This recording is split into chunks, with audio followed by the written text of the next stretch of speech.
भगवान की जय। पुण्य सलिला पराम्बा माँ भगवती नर्मदा जी के इस पावन तट पर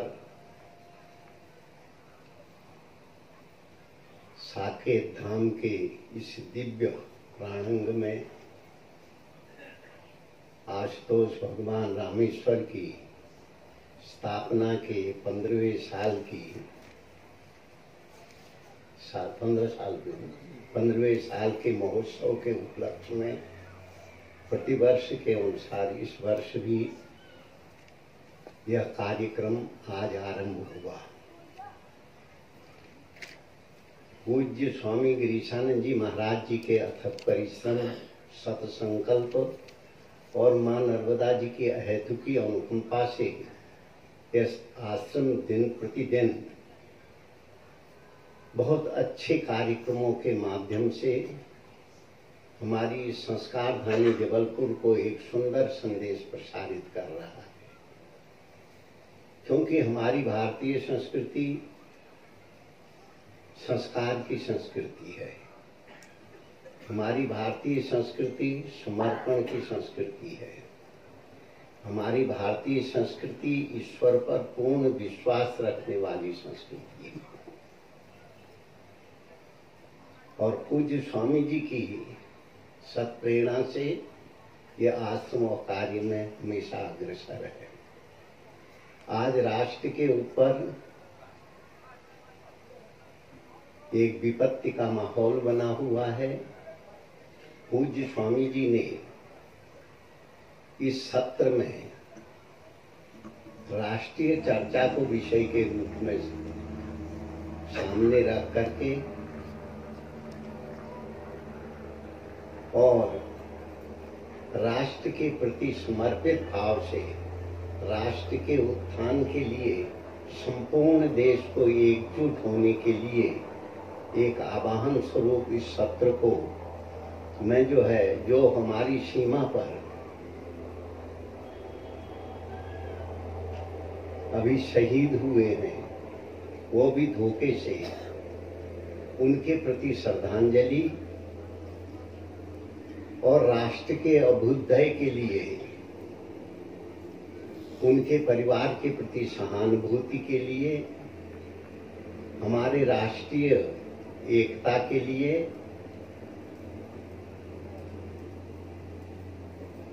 यह सब पूज्य स्वामी जी की प्रेरणा से हो रहा है।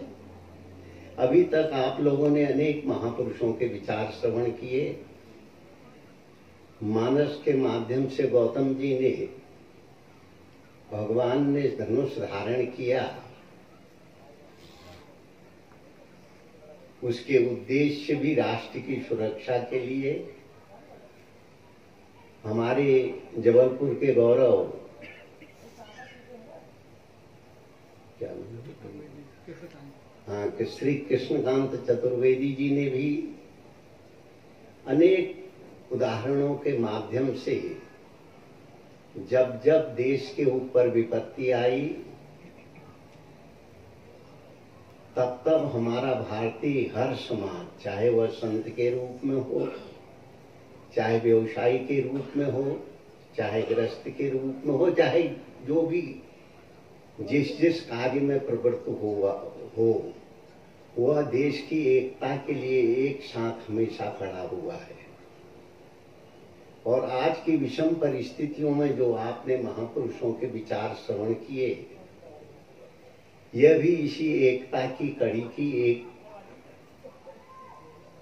मिसाल है। हमारे पूज्य स्वामी जी ने और हमारे वेदांत केसरी जी,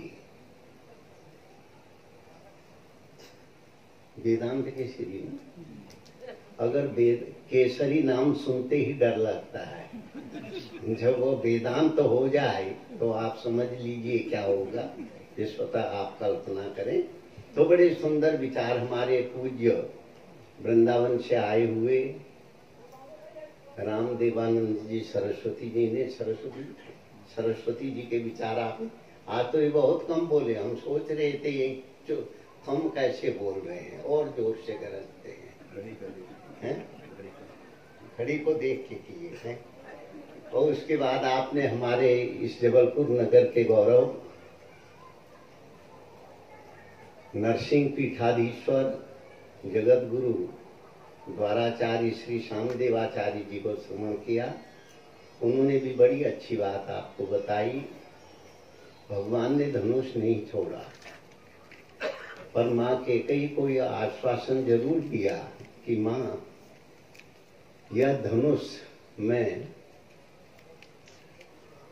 भरत के ऊपर कभी उसका उपयोग नहीं करूंगा, किसी सज्जन के ऊपर इसका उपयोग नहीं करूंगा, सिर्फ जो राष्ट्र के आतताई हैं उनके ऊपर मैं इसका उपयोग करूंगा। ये सब विचार आप लोगों ने श्रवण किए।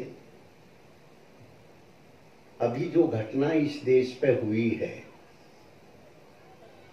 इसकी जितना निंदा किया जाए वो बहुत कम है। और पाकिस्तान जो हमारे ही देश का एक भूभाग था, ब्रिटिश की फूट डालो और राजनीति करो की भावना से प्रेरित था। वह जाते जाते इस देश को दो भागों में विभाजित कर दिया। अगर ये दो भागों में विभाजित हो गया था, हमारी जनता ने इसे स्वीकार कर लिया था, क्योंकि भारतीय जनता हमेशा सहिष्णु रही है और किसी के प्रति हिंसा नहीं करती है। किंतु पाकिस्तान इसका हमेशा दुरुपयोग करता रहा। ये हम नहीं कह रहे हैं, यह पत्र पत्रिकाएं और विश्व का हर राष्ट्र इस बात को कह रहा है। अभी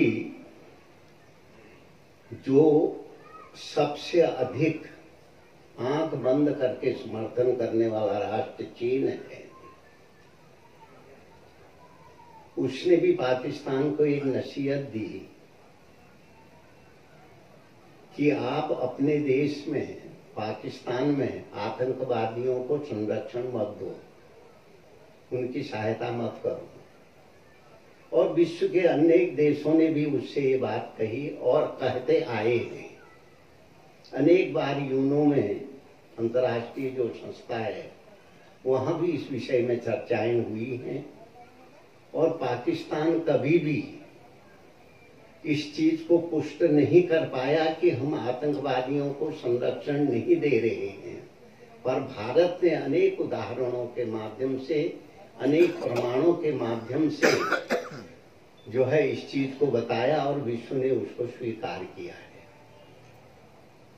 तो इस समय भी जो देश के ऊपर असमय में, जिसका कोई कारण नहीं था, वहां फौज तैयार करके वो यहाँ भेज रहा है और देश में अनेक तरह का एक गलत माहौल तैयार हो रहा है। तो इसका उद्देश्य यही है कि पाकिस्तान भी इस चीज को अच्छी तरह से जानता है, भारत को हम कभी भी जीत नहीं सकते हैं। किंतु जीत नहीं सकते हैं तो किंतु उसको हम शांति से भी नहीं रहने देंगे। इसी उद्देश्य से प्रेरित होकर के वो ऐसी ओछी हरकतें कर रहा है, जिसका परिणाम अभी आप लोगों ने कौन सी जगह पर, पुलवामा में ये घटना उसका एक प्रतीक रूप में थी। और हमारे देश के लोग अचंभित रह गए कि यह हो क्या गया। 40 हमारे देश के वीर सैनिक उसमें शहीद हुए। वो किसी दुर्घटना में शहीद नहीं हुए, किंतु उनको एक योजनाबद्ध तरीके से, जिसमें वह सवार थे वाहन में, उसको उड़ा दिया गया। तो देश में आक्रोश आना स्वाभाविक ही था। और पाकिस्तान इस बात को बार बार ये सोच रहा था, भारत में हमने अनेक बार आक्रमण किए, जैसे संसद भवन में जो है बम फेंकना, भारत चिल्लाता रहा, कोई जो है उसने सैनिक कार्रवाई नहीं की। बंबई का है और देश के अनेक भागों में जो जो हमने हरकतें की थी, भारत चिल्लाता रहा, फिर चुप हो गया। और शायद भारत इस बार भी यही करेगा और हम अपने मंसूबों में सफल होंगे कि हमारे देश भारत अशांत है, भारत को अशांत करना। किंतु हम ये नहीं कहते हैं कि पूर्व में जो भी हमारे देश के शासक हुए हैं वह राष्ट्रद्रोही हैं या राष्ट्र का हित नहीं चाहते हैं, ये उनका विषय है, इस विषय में हम नहीं कह सकते हैं। किंतु आज जो देश को नेतृत्व मिला हुआ है, जो आज देश जिसके हाथों में है, उस व्यक्ति की देश के प्रति, राष्ट्र के प्रति जो निष्ठा है, राष्ट्र के प्रति जो समर्पण भाव है,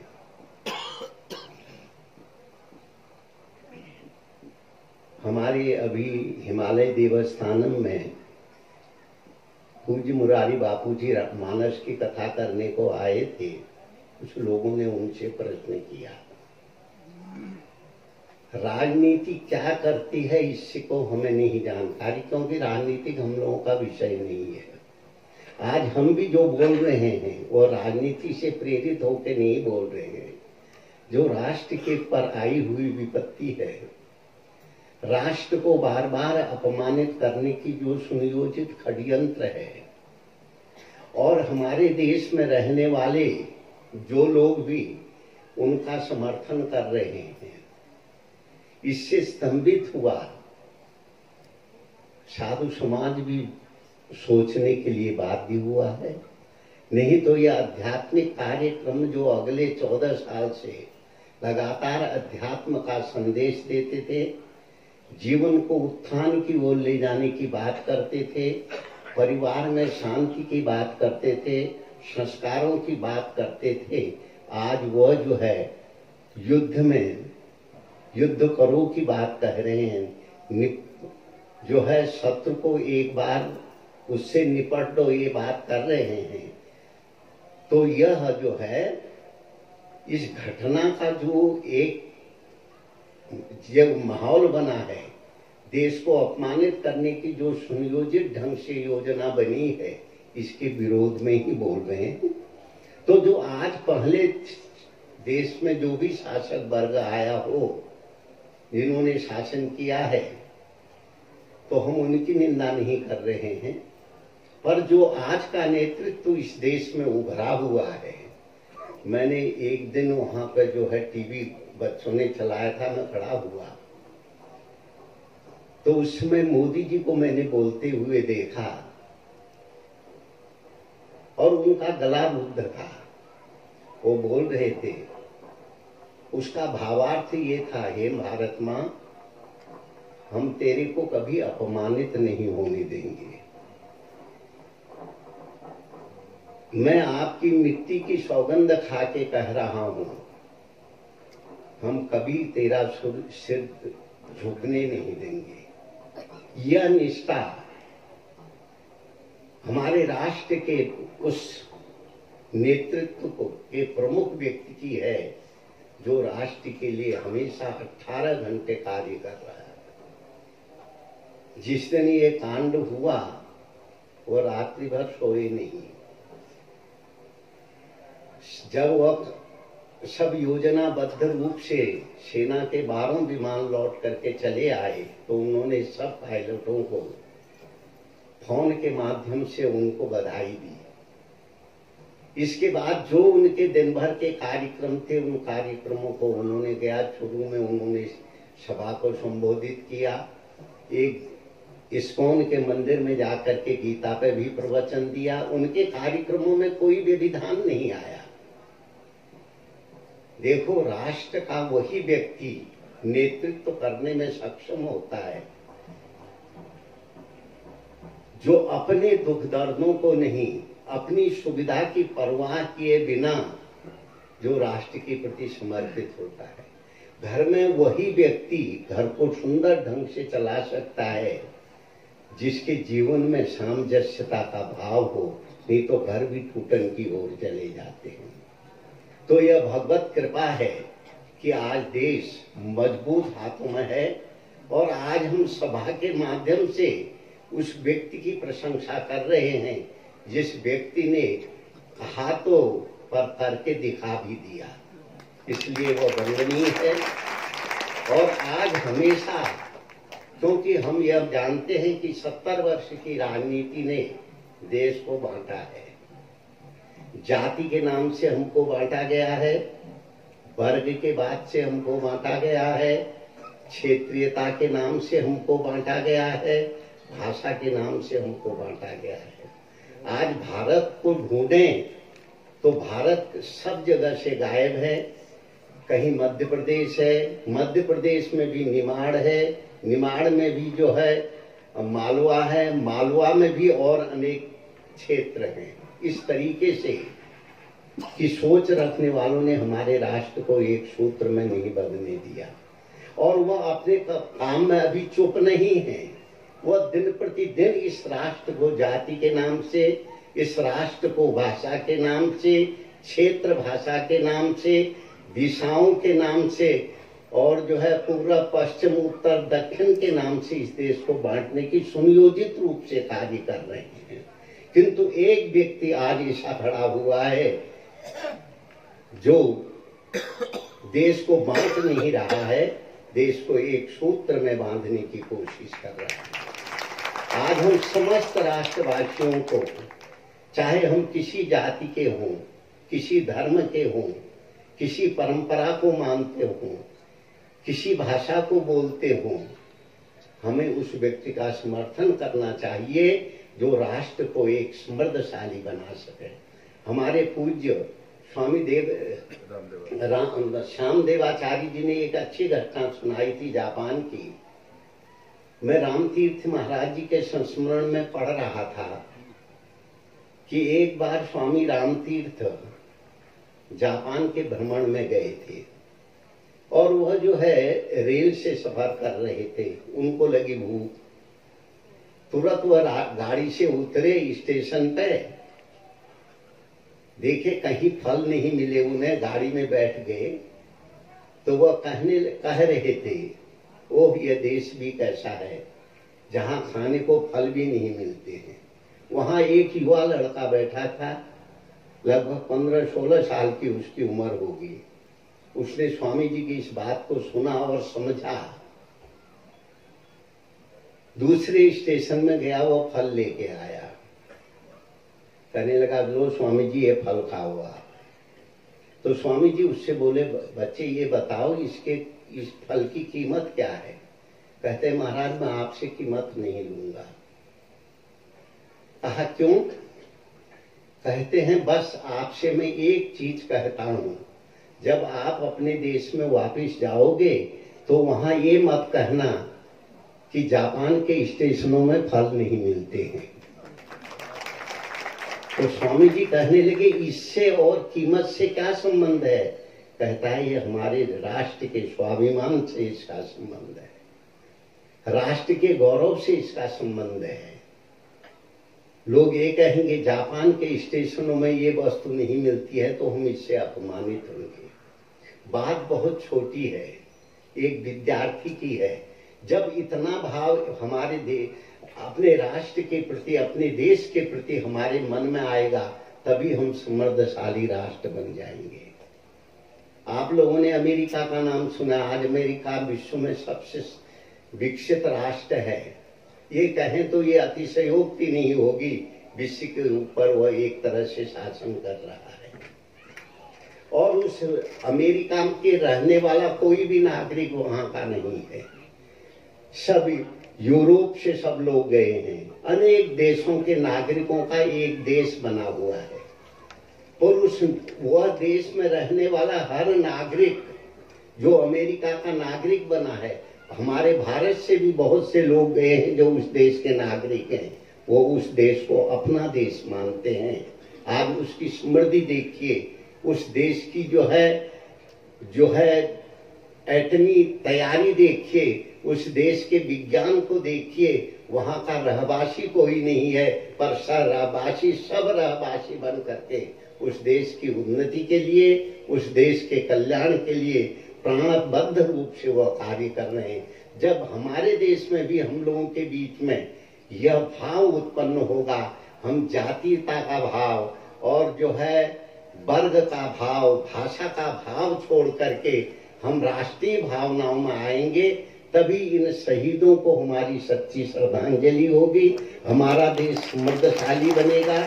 और खूब महाराज जी को खूब धन्यवाद क्या देते हैं, उनकी इस कार्य की हम प्रशंसा करते हैं। इस अध्यात्म मंच के माध्यम से, उत्सव के माध्यम से उन्होंने एक राष्ट्रीय चिंतन यहाँ पे दिया। उन जो है शहीदों को श्रद्धांजलि और पूरे राष्ट्र को एक सूत्र में बांधने के लिए सैनिक, हम हिमालय में बहुत रहते हैं और हमारा जन्म भी हिमालय में हुआ है, हिमगिरी के उन शिखरों में हुआ है। बरसात के दिनों में वहां, ठंडी के दिनों को में हमने वहां देखा है, जहां रास्ते नहीं होते हैं, वहां उन हिमालय पर्वतों की सीमा में सैनिक किस तरीके से गश्त करते हैं, किस तरीके से अपनी सेना, अपने राष्ट्र की सुरक्षा में प्राणपण से लगे हुए हैं। और हम यहाँ पे आनंद से सो पा रहे हैं, सुख की नींद में रह पा रहे हैं, उन संगी व सैनिकों की बदौलत से। अगर वह सैनिक इस राष्ट्र की रक्षा नहीं करेंगे तो हमारा अस्तित्व भी कभी बचेगा नहीं। इसलिए उन जो है शहीद हुए उन सैनिकों को हम खूब श्रद्धांजलि देते हैं और उनके परमेश्वर से प्रार्थना करते हैं उनकी आत्मा को शांति दें। पर हर भारत के नागरिक का ये कर्तव्य है, उनके परिवार वालों को के साथ हम लोग मिल करके उन परिवार के बच्चों की पढ़ाई के लिए, उनके संवर्धन के लिए, उनकी सहायता के लिए भारत के सब लोग अगर एकत्रित होंगे तो वह उन शहीदों को श्रद्धांजलि होगी। और जो भारत के राष्ट्र प्रधानमंत्री हैं इस समय, उनके हाथ मजबूत करिए, दलीय भावनाओं की दलदल में मत पड़िए। दलीय भावनाओं के दलदल में पड़ करके राष्ट्र कमजोर होता है। अगर तुम्हें देखो अपने घर में तुम्हारे बच्चे हैं, तुम्हारे परिवार वाले हैं, सब अपने अपने राग गाते जाएंगे तो घर कभी शांत नहीं होगा। तो इसलिए उनके हाथ भी आप लोग मजबूत कीजिए, जिससे वो और अपने सशक्त हाथों से इस राष्ट्र की उन्नति, इसको टेक्नोलॉजी में आगे ले जाएं, आर्थिक मजबूती में आगे ले जाएं और सैनिकों की सुविधा में, सुरक्षा में आगे की ओर ले जाएं। यही हमारी सब लोगों के उन शहीदों के प्रति श्रद्धांजलि होगी।